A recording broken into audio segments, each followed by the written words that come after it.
বাইরে নিয়ে ভিডিওটা বানাইছি, কিন্তু ভিডিওটা শুধু বাইরে মেন করছে এরকম না, সবাইরে মেন করে ভিডিওটা বানানো। এইটা আহারে দালালে আমার এটা দালালের দোষ না ভাই, দোষ আপনি গো, দালালের কোনো দোষ না, দোষ তো সম্পূর্ণ দোষ আপনি গো। আসসালামু আলাইকুম রহমতুল্লাহি ওয়া বারাকাতুহু। কি অবস্থা সবার, কেমন আছেন? আশা করি সবাই ভালো আছেন। আমিও আপনাদের দোয়ায় অনেক ভালো আছি আলহামদুলিল্লাহ। সো আজকের ভিডিওটা হচ্ছে কোনো আনকমন কিছু না, আজকের ভিডিওটা হচ্ছে আসলে কিছু মানুষরে নিয়ে যারা হচ্ছে দেশে থাকে। সো কিছু গতকালকে হচ্ছে আমার একটা ফ্রেন্ড বা ভাই বলতে পারেন আমার এলাকারই, সো হচ্ছে আমাকে ফোন দিছে।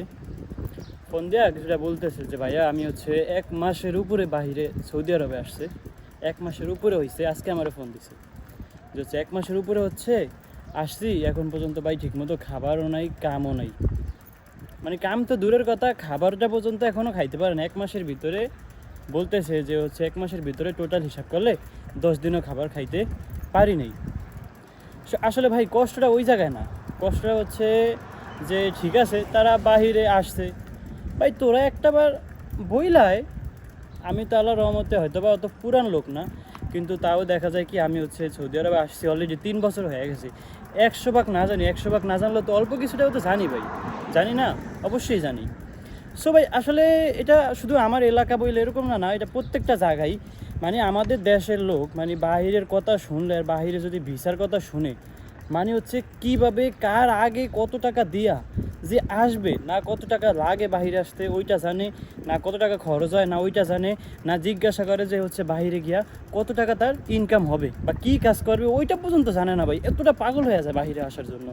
যখন আসার পরে যখন তারে কাজে দেওয়া হয় বা কাজে না দেওয়া হয়, কখন মরুভূমিতে কাজ দেওয়া দেয়, কখনো সাপ্লাই কোম্পানিতে।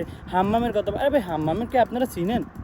হাম্মাম হচ্ছে এই দেশের টয়লেট, সাপ্লাই হচ্ছে এই দেশের রাস্তায় যারা হচ্ছে ময়লা আবর্জনা পরে ওগুলো হচ্ছে উঠায়, এগুলোর কাজ ওইখানে লেখা থাকে, তারপরও না যায় না। মানে হচ্ছে ওরা মনে করে যে যদি আমি কাউরে জিজ্ঞাসা করি, হ্যাঁ কোনো একটা বান্দার যদি আমি জিজ্ঞাসা করি, যদি জিজ্ঞাসা করার পরে যদি হ্যাঁ যাইতে চাই, আমার এলাকার ভাই আমার অনেক কাছের মানুষ, তো সেই ক্ষেত্রে হচ্ছে এই জন্য আমি ভিডিওটা বানাইছি যে আমার এলাকার ভাই সে হচ্ছে আমার অনেকটা কাছের মানুষ।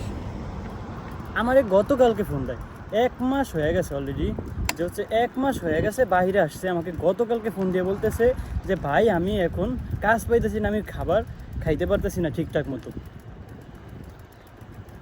আসলে আমি ওরে নিয়ে মেন করে যে ভিডিওটা বানাইছি এরকমটা না, আমি প্রত্যেকটা মানুষের নিয়ে এই ভিডিওটা বানাইছি এই কারণে যে হচ্ছে আমাদের দেশের লোকগুলো ভাই এরকম কেন তোমরা দালাল নিয়ে আসে, মানে কোনো একটা দালাল চিনে না জানে না জীবনে দেখে নাই, মোবাইলের থেকে পরিচয় হইয়া হ্যাঁ যখন জিজ্ঞে তোরা কে নেয়, আমার একটা মামায় নেয়, আমার কে নেয়, আমার একটা মামায় নেয়। আর ওই মামায় যখন কাজ না দিতে পারে তখন ওই মামার গোষ্ঠী শুদ্ধা মামার সব তুইরা এরপরে গালি দেয়, মামায় আমার কাজ দিতে পারেনি। আরে ভাই তুই আগে যাই না, তবে ওইখানে তো তো ওই দালালের দোষ তো না, যেই দালাল তোরে নিয়ে আসছে, যেই দালাল তোরে কাজ দিছে, ওই দালাল তো দালালের টাকা দিয়ে তোরে নিয়ে আসে নাই, তোর থেকে টাকা নিয়ে তারপরেই তোরে আনছে, ঠিক আছে না? যে জায়গায় যদি লাগে চাল মানে বুক দা আর কি, তুই নিজে ওই জায়গায় দিয়ে আসছস 5 লাখ, যে জায়গায় লাগে 6 লাখ তুই ওই জায়গায় নিজে দেয় 7 লাখ, দেওয়ার পরে তুই নিজে আয়োস, আয়া জায়গা বেছোস, ঘর বেছোস, কিস্তি তুইলা এরপরে আয়োস। তারপরে ভাই তুমি আর পরে যখন কাজ না পাও তখন দালাল গাইলাও। আর ভাই ব্রাদার কে ভাই, ভাই ব্রাদাররা যে বিদেশ থাকে যারা, ঠিক আছে আমি মানছি তোর কথা যে হচ্ছে যদি ভাই ব্রাদারকে আগে জানে আল্লাহ তাইলে ভাই ব্রাদাররা কী করবে, হচ্ছে আইসা পড়বে। তো আমরা তো ভাই বাহিরে আছি, যারা বাহিরে থাকে অবশ্যই দেখেন। আর ভাই প্রবাসে যারা থাকে তারা হচ্ছে সপ্তাহে যখন ছুটি পায় তখন একটা ছবি তুইলা ওই ছবিটারে আপলোড করে, ওই ছবিটারে হাসি মুখে তুইলা এরপরে আপলোড করে। আর ভাই দেশের মানুষ মনে করে যে এখানে মানুষজন হচ্ছে কত সুখে কত ইতে আসে, মানে হচ্ছে কী বলবো ভাই বইলা বোঝানোর মতন না। সো আসলে ভিডিওটা এই কারণে আমি হচ্ছে বানাইছি, আমি দেখেন এখন ডিউটি থেকে আসলাম, সো এই কারণে আমি হচ্ছে ভিডিওটা বানাইছি যে আসলে ভাই কেন তোমরা আওয়ার সময় কেন বলো না, তোমরা আসার সময় বলো যে হচ্ছে আমি একটা জায়গায় কাজে যাইতেছি, ওই কাজটা কীরকম হবে বা এরকম কথা কয় বা এরকম জায়গায়। এখন বর্তমানে হচ্ছে সৌদি আরবে অনেক ক্রাইসিস হচ্ছে, কাজ নাই, অ্যাভেলেবেল কাজ নাই, লোক আই না, কাজ দিতে পারে না, অনেক অনেক অহরহর লোক আছে। আমারও মেসেজ দেয় অনেকে যে ভাই এখনও কাজ পাই নাই, অনেক দিন হয়েছে আসছি।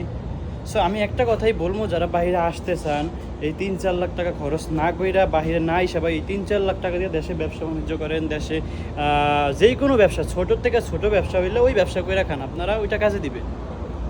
সো ভাই বিদেশ আসলেও আসেন, বিদেশ দিয়ে আসবেন না বা আহেন না এরকম না, আসেন, তবে যাই না শুই না কোন কাজ কীরকম কাজ দিয়ে এরপরে আসেন। আসলে বাইরে নিয়ে ভিডিওটা বানাইছি, কিন্তু ভিডিওটা শুধু বাইরে মেন করছে এরকম না, সবাইরে মেন করে ভিডিওটা বানানো হয়েছে যে ভাই বাইরে আসার সময় আপনারা আগে যাই না আসেন, যে কী কাজে যাবেন বা কীরকম আশায় বিষয়, বা ওই জায়গায় আরও দু একজন আপনার পরিচিত বন্ধু বান্ধব থাকলে অবশ্যই তাদেরকে কল দেন, কল দিয়ে জিজ্ঞাসা করেন যে ভাই হচ্ছে আমি কাজে আসতে চাই, এরকম আশায় বিষয় জানেন বুঝেন তারপরে আসেন ভাই।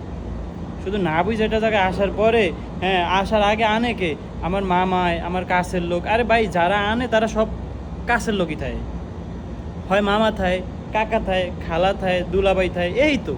পরে যখন বিদেশে নিয়ে কাম না দিতে পারে তখন ভাই এটা আহারে দালালে আমার এটা, দালালের দোষ না ভাই, দোষ আপনি গো, দালালের কোনো দোষ না, দোষ তো সম্পূর্ণ দোষ আপনি গো, বুঝছেন? এই আর কি গাইস, যদি আপনারা কারো কষ্ট থাকে মনে অবশ্যই মাফ করে দিবেন। আমি হচ্ছে কথা বলছি, আসলে এরকম কথা বলি না কখনো, আজকে না পেরে কি কথাটা বললাম, আপনাদেরকেও জানা শোনা উচিত, বুঝছেন ভাই? এই আর কি, সবাই ভালো থাকবেন।